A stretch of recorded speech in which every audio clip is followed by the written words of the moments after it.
Bonjour tout le monde, je me présente Alex Boissonneau, je suis le député de Arthabasca-l'Érable. Je suis très content d'être avec vous aujourd'hui parce qu'on va en profiter pour parler d'un événement qui rassemble chaque année, et ce depuis 20 ans, des milliers de personnes dans l'érable, mais aussi à l'extérieur. Ça s'appelle le Relais pour la vie.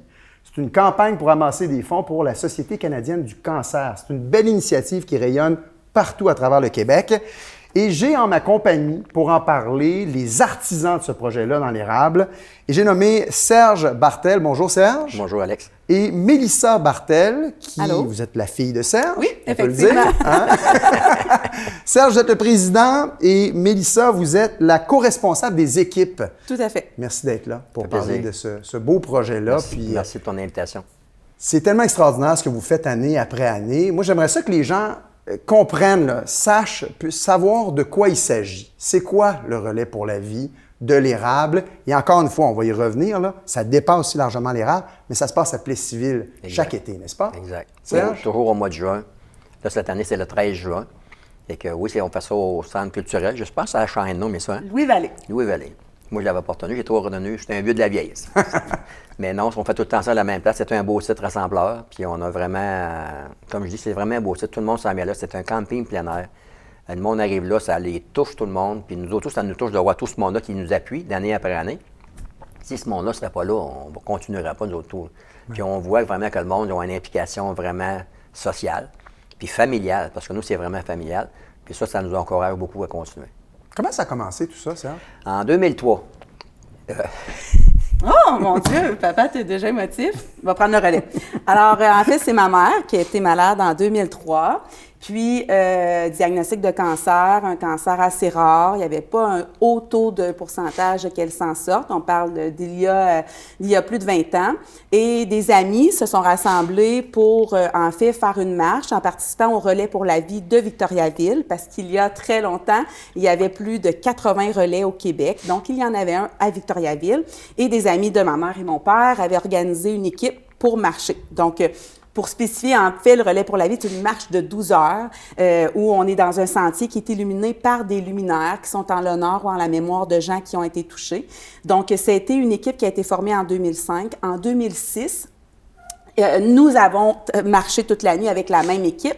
Et en 2007, concours de circonstances, tout ça s'est dirigé à Plessisville dans un objectif de partir une équipe. Et mon père, très émotif depuis toujours, a été le président et l'est encore 20 ans plus tard. Mais donc, on la comprend, voilà. cette émotion-là. Oui, tout à Ici, fait. On comprend d'abord tout le travail que vous avez fait, puis on comprend qu'il y a un lien très, très personnel que vous vivez exact. aussi avec cette cause-là. Oui. c'est pour ça qu'on revient toujours le mot familial. Et Ouais. voilà, et Exact, voilà. exact. Puis, à quelque part, c'est une motivation, c'est à travers une tragédie que vous avez vécue, évidemment. Exact. Vous avez construit, vous avez bâti quelque chose d'assez extraordinaire, là, parce que c'est vrai, hein, je pense qu'on peut être fier de ce que vous avez accompli pour le rayonnement que ça peut avoir à travers le Québec. Mais ça, il y en a d'autres, là, des événements comme ceux-là, Oui, des il y en a relais partout pour au la Québec, vie. il y en a même aux États-Unis, il y en a partout, Exact. le Canada et autres, ouais. Oui, mais à Plessisville, Oui. dans l'érable Oui. et dans toute notre région, c'est quand même particulier ce qu'on a réussi à faire. Tout à fait. C'est des sommes incroyables. C'est des bons par moment de 50, 80 000 par année qu'on dévoilait au mois de juin. C'est une grande communauté. C'est des commanditaires majeurs, des entreprises qui s'impliquent, qui commanditent une équipe, qui commanditent le relais, des équipes qui font des activités tout au long de l'année, que ce soit un tournoi de baseball, un événement de tatouage, un scrapbooking. Donc, les événements, il y en a en grande quantité. Puis tout ça, bien, le point culminant, en fait, c'est le jour et la nuit du Relais pour la vie où tout le monde se rassemble, vit des émotions fortes, danse, chante, jase ensemble, marche pour finalement, au lendemain matin, aux petites heures, bien, se rassembler pour dévoiler le grand montant total qu'on remet en totalité à la Société canadienne du cancer. Qu'est-ce qui fait, Serge? Oui? Oui, en 19 ans, là, on est rendu plus de 5 millions qu'on a remis à... Incroyable. La 5 société. millions Ouais. qui ont été remis à la Société canadienne du cancer Depuis 19 pour ans, essayer d'aider la recherche, entre autres. Qu'est-ce qu'on fait avec cet argent-là, Serge? Recherche, soutien puis prévention. Oui, c'est une grosse partie. C'est plus de la moitié qui va à la recherche. Donc, plusieurs chercheurs. On a eu l'opportunité d'aller en rencontrer des recherches qui amènent des évolutions grandioses, que ce soit il y a 20 ans, la recherche sur le cancer de la prostate. Il y avait un faible taux de pourcentage de s'en sortir. Exact. Maintenant, on dépasse 70 %. Donc, on voit les impacts. Souvent, la recherche, c'est pas tangible, mais quand on voit les gens qui sont encore avec nous année après année, comme ma mère, qui est encore là puis qui avait peu de chance de s'en sortir, bien, tu sais, ça démontre qu'il y a quelque chose qui aboutit au bout de tout ça, puis que les gens qu'on aime, notre famille, nos amis sont encore là. Fait qu'au bout de ça, c'est ça l'important. Puis il y a aussi le soutien aux gens.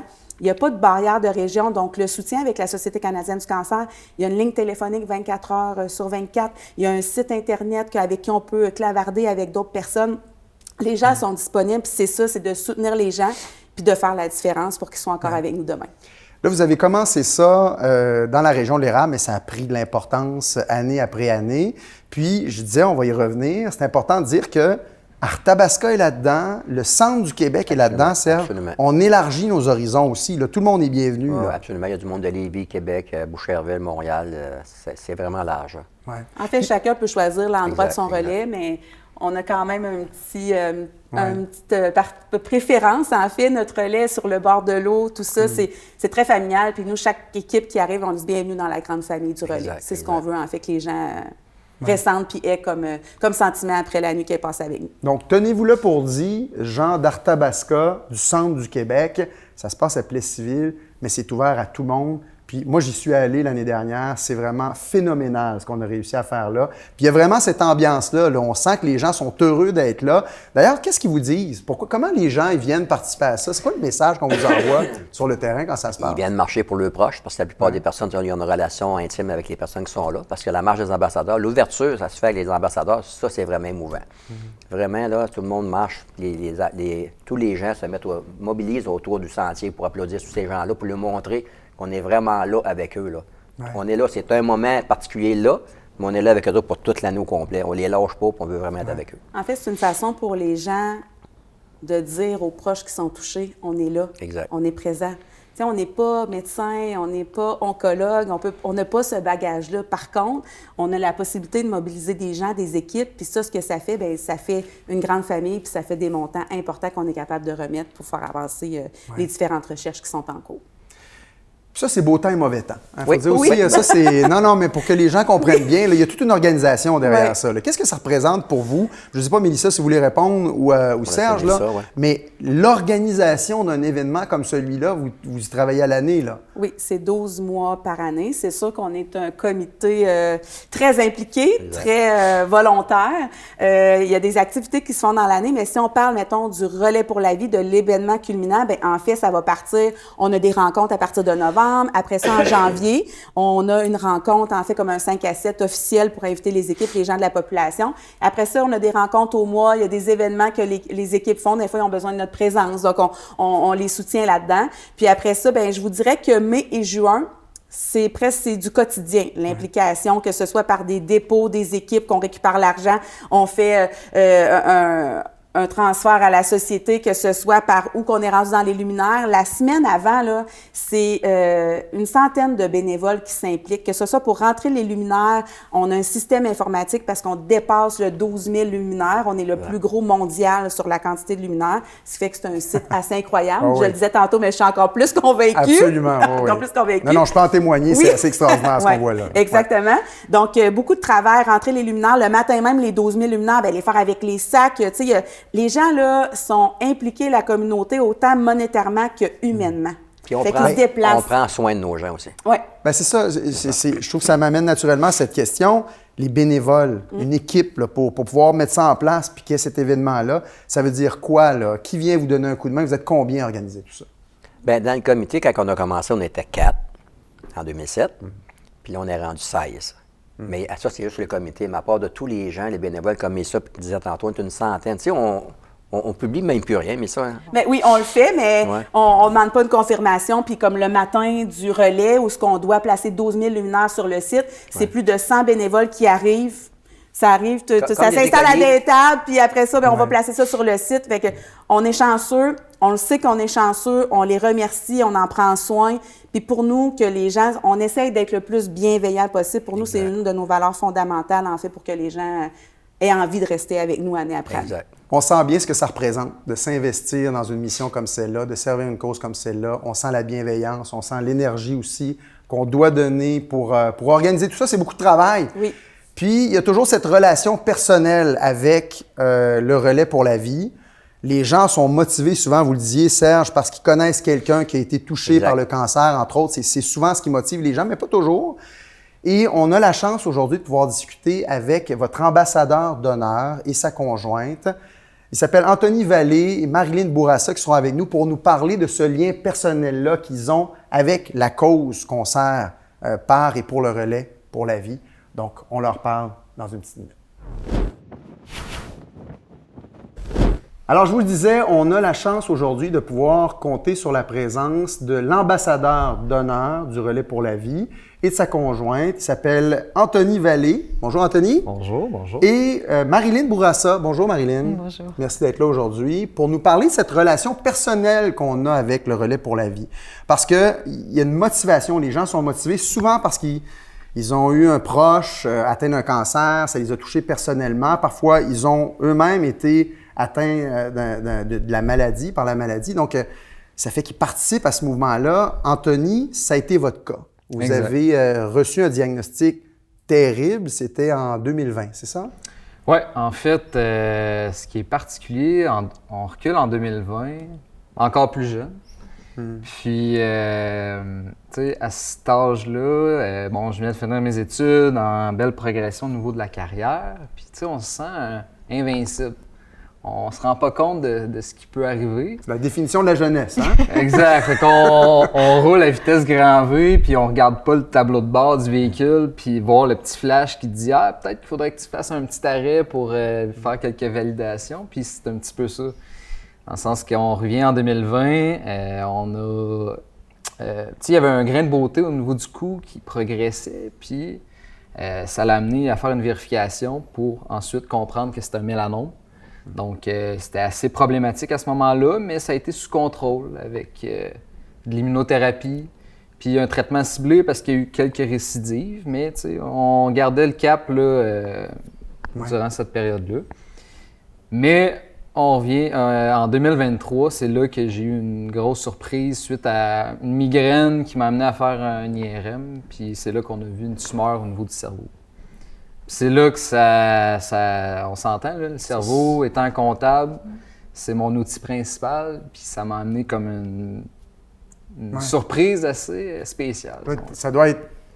C'est quelque chose, recevoir un diagnostic comme ça. J'ose pas imaginer ce que ça peut représenter, franchement. Marilyn, vous étiez là avec lui à ce moment-là, quand il a reçu le diagnostic en 2023. C'est assez dévastateur parce que tu peux jamais t'attendre à ça. Tu l'anticipes pas, puis on l'a quand même découvert par hasard, dans le fond, la première tumeur. Fait que c'est sûr qu'on n'avait pas d'attente là, que ça allait même dégénérer là, aussi rapidement là, dans les mois qui ont suivi. Là. Ouais. C'est quoi la réaction au départ? Comment on traverse un épisode comme celui-là? Parce que c'est... Évidemment, ça vient marquer toute la suite du parcours, là, la suite de notre vie. Exact. Tu sais, quand je disais que j'étais à vitesse grand V et tout ça, c'est plus qu'un stop que tu prends. Là. C'est vraiment une réflexion sur... parce qu'à ce moment-là, en 2023, j'avais une première tumeur, mais en quelques semaines, c'est passé d'une tumeur à 16 tumeurs puis à 35 tumeurs. Donc, on n'était plus juste avec différents traitements, on me parlait de soins palliatifs à ce moment-là. Donc, on s'entend, il ne me donnait pas jusqu'à Noël 2023. Donc, quand on te mentionne ça, ben tu prends une pause pour réfléchir à c'est quoi qui s'en vient pour toi. Puis, dans l'état où j'étais, je vous avouerai que c'était surtout un contrôle physique des douleurs que j'avais à me concentrer. Puis, j'avais... ce qui m'a amené à prendre conscience de l'équipe de médecins qui tournait autour de moi pour pouvoir m'aider dans cette situation-là. Puis moi, je me voyais comme un bon coéquipier pour eux. Parce qu'eux, leur objectif, c'est de me guérir. Puis moi, pour les aider, c'est d'être le coéquipier qui va être positif. Puis j'ai toujours été un éternel optimiste là, dans la vie. Fait que j'utilisais cette force-là pour pouvoir les aider à guérir. Parce que je veux pas, je fais 100% confiance aux médecins, à la science. Vous avez été prise en charge assez rapidement. Ça s'est bien passé pour la prise en charge? Oui, Exact. Incroyable. Tu sais, que ce soit les hémato-oncologues, le radio-oncologue, la neuro-oncologue. On a vraiment une équipe incroyable. Puis même l'infirmière pivot, là, toujours répondre aux questions. Fait que ça, la prise en charge, ça a vraiment été positif. Mais là, on est au moment où l'on tourne, on est en janvier 2026. Ouais. Vous êtes toujours là. Exact. On vous avait donné jusqu'à, vous disiez, Noël 2023. Exact. C'est extraordinaire. Donc, à chaque rencontre de suivi avec l'oncologue, pour lui, c'est une surprise de me voir devant lui, de un, puis de deux, en forme qui est quand même assez surprenante, dans le sens que je suis sur un traitement ciblé actuellement qui a changé le processus dans les dernières années. Un traitement que je tiens à dire que, il y a 5 ans, n'était pas disponible. Donc, on était rendu à la 3e carte à jouer là, pour pouvoir trouver une solution. Puis, heureusement que ça a fonctionné, ce qui fait en sorte que ça fait plus de 2 ans que je ne suis pas en guérison, mais je suis sous contrôle de cette maladie-là. Donc, ce traitement-là, c'est un traitement expérimental? Non, en fait, c'est pas un traitement expérimental, c'est un ancien traitement expérimental maintenant qui est approuvé. Donc, au moment où Anthony en a eu besoin, en fait, à cause de son état de santé, il y avait déjà eu plusieurs traitements, donc radiochirurgie, radiothérapie, immunothérapie double et même une craniotomie. Puis à ce moment-là, on n'avait pas la stabilité, en fait, pour embarquer dans un protocole de recherche. Donc, ce traitement ciblé-là, qui était déjà approuvé, c'est là qu'il est entré en jeu. Puis c'est pour ça qu'on dit que la recherche est d'une importance cruciale, parce que ce traitement-là est arrivé pile au bon moment où on en avait besoin. C'est un traitement de dernier ressort. Donc, c'est pour ça qu'on mise autant sur tout ce qui est la recherche, parce que pour nous, ça a été l'élément qui a tout changé. Puis on dit qu'il y a d'autres gens qui vivent des situations similaires, que c'est une question de temps, puis qu'on cherche un dernier traitement recours. Donc, c'est d'une importance cruciale, là. Et là, on arrive au relais pour la vie. C'est précisément ça. C'est qu'on amasse des fonds qu'on utilise pour faire la recherche, pour développer des nouveaux remèdes, parce que ça coûte cher quand même un remède comme celui-là. Je ne sais pas si on a-tu une idée un peu de ce que ça veut dire en termes de...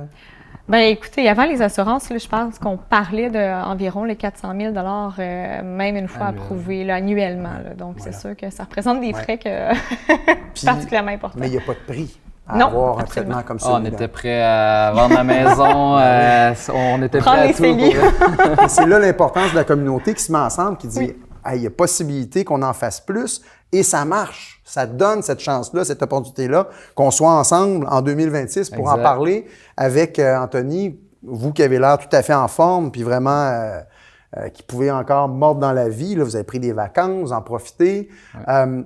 Comment vous en êtes arrivé justement à vous impliquer dans le relais pour la vie dans ce contexte-là?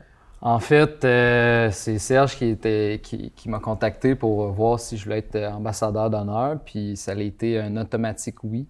La raison est que ça faisait quelques années depuis que j'avais eu le diagnostic que je participais dans une équipe au relais. Et puis, je voyais l'organisation qui était incroyable. Le déroulement de la soirée avec les spectacles de gens qui venaient pour divertir la soirée, puis les gens qui étaient présents. Et puis, la raison est simple, de pouvoir avoir le genre de mégaphone là, que tu utilises pour pouvoir transmettre l'espoir aux gens que tout est possible dans un contexte où on cumule des fonds pour, oui, la recherche, parce que c'est ce qui fait en sorte qu'aujourd'hui, je suis encore ici présent, puis ça me permet de vous connaître. Ouais. Et puis, aussi pour utiliser le micro en soi qui va permettre de dire aux gens l'importance de prévoir. Tout peut être de prévoir la guérison, autrement dit. Je devrais plutôt dire de prévoir ce qui peut arriver aux gens. Vous parliez que j'étais parti en vacances, mais je me faisais un malin plaisir de dire aux gens qu'ils devraient se mettre un chapeau, qu'ils devraient se mettre un petit peu de crème parce que... Protéger la peau. Exact, ouais. Exact. Puis là, les gens, ils comprenaient pas trop pourquoi je leur disais ça, puis je leur expliquais mon histoire, puis ils étaient sous le choc de comprendre que ça peut arriver à tout le monde. Ouais. Et puis... Parce que ça, le message aussi là-dedans, c'est de dire à quel point on oublie que la vie est fragile, que tout peut basculer en un instant, puis que cet engagement-là, les dons qu'on peut faire, ça fait une vraie différence à des moments où on en a besoin, alors qu'on ne s'y attendait pas. On ne pensait pas être là dans cette situation-là aujourd'hui, puis avoir besoin d'un traitement X, Y, Z. Là. Donc, ça fait vraiment une différence, ça change la vie. Ça change votre quotidien. C'est un travail d'équipe, ça, d'ailleurs, hein, aussi, cette situation-là. Mais puis aujourd'hui, comment ça se passe? Comment vous allez? Aujourd'hui, en fait, c'est toujours un quotidien qui est... En fait, on me parlait de Noël 2023, mais donc, je marchais avec un décompte, avec des journées qui me restaient à vivre à ce moment-là. Mais aujourd'hui, c'est complètement différent. Je vois la vie d'une autre façon, dans le sens j'utilise un compteur. Donc, chaque journée, je rajoute une journée de plus sur ce compteur-là qui me permet de comprendre que chaque journée est importante. De vivre le moment présent, c'est incroyable. Ça nous permet de vraiment découvrir la beauté de notre quotidien. Oui, là, on saisit. Carpe diem, comme il disait. Hein? Absolument. C'est très inspirant de vous entendre. Anthony, puis Marilyn aussi, franchement, de voir à quel point vous travaillez bien ensemble là-dedans aussi. Vous avez traversé cette épreuve-là. Puis c'est toute la communauté qui se met ensemble pour le faire. Puis c'est beau. Puis franchement, je le disais, c'est inspirant, je le pense. Et là, on va ramener ici sur le plateau Serge et Mélissa, si vous voulez bien, pour clore notre émission. Alors, Serge et Mélissa Bartel sont de retour avec nous. Vous avez entendu le témoignage d'Anthony et de Marilyn. C'est inspirant. Oui, tout à fait. Ça nous inspire pour cette 20e édition-là. En fait, ce jeune couple-là, avec ce qu'il traverse, le message qu'il véhicule, on leur dit, mais je vous le redis en vrai, vous êtes un duo qui nous amène à vouloir atteindre de nouveaux sommets. C'est ce qu'on a envie de faire. Ils sont inspirants, puis on a envie d'inspirer la population, puis de poursuivre l'implication. C'est ça qu'on souhaite faire avec leur participation. Le message est bon. Ouais. La recherche est très importante. Donc, il faut vraiment continuer sur sa progression-là. Parce que c'est ça qui est extraordinaire. On a vraiment là un témoignage de la différence concrète qu'on fait dans le quotidien d'une personne qui reçoit un diagnostic comme celui-là. Ou peut-être qu'a priori, on pensait qu'il n'y a pas d'espoir, mais il y en a. Hein? La preuve, c'est qu'après plusieurs années, on est là, on est en forme ensemble, on profite du moment. Est-ce qu'il y a un objectif cette année, Serge? Qu'est-ce qui nous attend? Ça fait plusieurs années qu'on n'en fait plus d'objectifs. Je ne sais pas pourquoi, j'ai aucune idée. Mais cette année, on a dit oui. Cette année, on va avoir, je le dis, dans mes chiffres à moi, 1 demi-million. On veut vraiment avoir 1 demi-million cette année. Beaucoup d'argent, ça? C'est beaucoup d'argent. La barre est haute, Anthony? Je tiens à dire que dans le demi-million, on retrouve le 5 en premier. Exact, 5 étant mon chiffre chanceux. Ah bon? Donc, c'est un gros objectif, mais avec l'équipe qu'on a, avec l'énergie qu'on est prêt à donner pour atteindre cet objectif-là, pour vrai, je suis persuadé que ça va fonctionner. Je suis convaincu, moi aussi, on va le faire. C'est ça. Puis moi puis Serge, on se regarde, là, puis on s'est donné un petit défi de plus, un petit challenge pour en arriver à, limite, facilement atteindre ce demi-million-là. Oh, un défi! Oui. Ça, c'est une nouveauté, ça? Oui, Qui nous attend c'est cette une nouveauté. année? Oui, absolument. Une nouveauté, en fait, c'est une marche Victo-Québec. Donc, pourquoi Victo-Québec ou ça va être Québec-Victo? C'est que, en fait, la plupart de mes traitements ont été faits à Québec. Et puis, en ce moment, je suis natif de Victoriaville, je vis à Victoriaville, je veux revenir au Bercail en toute paix et liberté. Donc, je veux refléter un petit peu ce parcours-là des dernières années. Donc, moi et Serge, on s'est donné le défi de marcher Québec-Victo. Et puis, on s'est fait une équipe, l'équipe de Pourquoi pas marcher Québec-Victo. Pourquoi pas? Exact, pourquoi pas. Puis j'invite les collaborateurs, les gens à participer puis à intégrer notre équipe. Puis dans le fond, la raison, c'est pourquoi pas marcher avec nous? Pourquoi pas récolter des fonds pour être en mesure d'atteindre cet objectif-là Je tiens à préciser que le relais pour la vie, ça a commencé comme ça. Au tout début, c'est un chercheur, un docteur qui a marché pour une personne qu'il connaissait en faisant une marche, un patient, d'un village vers un autre village, puis de progression en progression, ça a comme tombé dans les gens se sont greffés à eux, puis ça a grossi les regroupements, en fait, de personnes pour marcher, puis les relais pour la vie sont nés. C'est une des raisons pourquoi on veut revenir aux sources. Ouais. Ça l'a parti comme ça. C'est une superbe conclusion. Ouais. J'aimerais ça quand même te demander, Mélissa, ce qu'on peut faire si on veut s'engager. Est-ce que c'est encore possible de pouvoir vous donner un coup de main participer, marcher, Oui. mais peut-être aussi des bénévoles, je ne sais pas. Oui, tout à fait. En fait, donc le site Internet du Relais pour la vie est déjà ouvert. Donc, les gens peuvent former une équipe. Donc, il n'y a pas de minimum, il n'y a pas de maximum. On a des équipes de 30, on a des équipes de 5.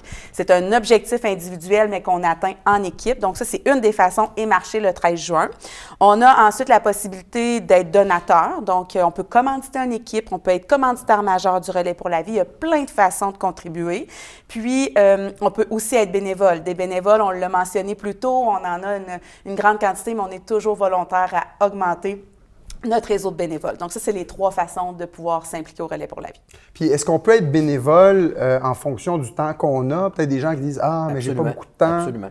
Oui, donc il y a des moments clés, là, comme la création de luminaire le matin même, mais préalablement à ça, des fois, on a les sacs de capitaine à préparer. On va avoir bientôt un souper bénéfice, donc spécial pour la 20e édition qui va avoir lieu le 16 mai. Bien, que ce soit la décoration, que ce soit la préparation des ustensiles, ça prend des petits humains qui travaillent très fort pour arriver à des beaux événements le jour même. Donc, c'est simplement nous écrire. On a une page Facebook, donc MRC de l'érable, Relais pour la vie. Puis moi, je vais entrer en communication avec eux s'ils ont des heures, quelques heures ou beaucoup d'heures à donner. Nous, on va prendre toutes les heures possibles. Est-ce que notre ambassadeur a un autre message à envoyer en terminant? En terminant, ce que je pourrais dire, c'est que le Relais pour la vie, c'est une retrouvaille de tous les gens qui sont concernés par le cancer. C'est une retrouvaille où ce qu'on retrouve à l'intérieur de chaque personne, une flamme en eux, la flamme qui reflète l'espoir des gens pour la guérison, pour la paix d'esprit dans leur quotidien pendant qu'ils sont sous phase de traitement. Et puis, c'est un moment où ce que les gens ont tous vécu une façon, un impact relié à la maladie qui fait en sorte que toute cette énergie-là, on la retrouve, puis ça nous permet de recharger notre batterie, autrement dit, pour pouvoir vivre, avoir une prochaine année agréable. Puis c'est vrai qu'il faut le vivre pour le comprendre, venir sur le site. Tu sais, c'est beau en images, on voit des gens, mais si je te demande comment tu t'es senti quand tu as marché le premier tour de piste avec les chandails jaunes, c'est difficilement explicable. Exact. C'est un ressenti. Exact. Serge en parlait tout à l'heure de la marche des ambassadeurs avec le petit papillon qui s'envole. J'en parle actuellement, j'ai encore des frissons, là, dans le sens que c'est un moment magique, puis tu croises les gens qui t'ont appuyé dans la dernière année. Ça n'a pas de mots. Là. En tout cas, vous êtes très inspirant, inspirante. C'est une super rencontre que j'ai eu la chance de vivre avec vous aujourd'hui. Je pense que c'est le cas aussi des gens qui nous regardent. C'est le message qu'on va envoyer, embarquer. Il y a des milliers de personnes qui l'ont fait, puis qui vont s'en souvenir pour toujours. C'est une autre raison d'être fier de notre belle région, l'érable, l'Arthabasca, le centre du Québec, de participer à un relais pour la vie qui, franchement, fait des jaloux partout au Québec. On va se le dire, on peut être chauvin une fois de temps en temps pour notre monde. On peut se le permettre. Alors, Serge, Mélissa, Anthony, Marilyn, merci beaucoup d'avoir été là avec nous. Merci à toi. Bonne marche, bon relais pour la vie pour 2026. Merci à tout le monde d'avoir été là. C'est un rendez-vous. À la prochaine, c'est un rendez-vous. Le 13 juin.